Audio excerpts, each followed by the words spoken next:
Leo, my fire babies, positive vibes, motivation, inspiration, elevation, love, light, positive energy, goodwill, peace, and healing, abundance, and prosperity all your way.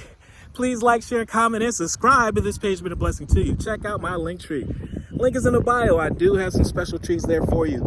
Your word of the day: goodness. Leo, give yourself some credit on all the hard work that you've done. It's not easy being the king. It's not easy being the queen, but you're born to be such, and you are doing it.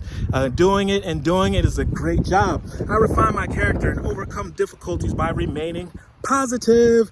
I calm my heart and illuminate my intellect because you're a genius. I transform shadow into light because you are a ball of positivity. You change the world. You're the leader. You are who everyone is following.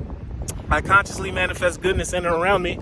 I improve my qualities to benefit all, not just myself, the entire kingdom. That's why you're the king. That's why you're the queen.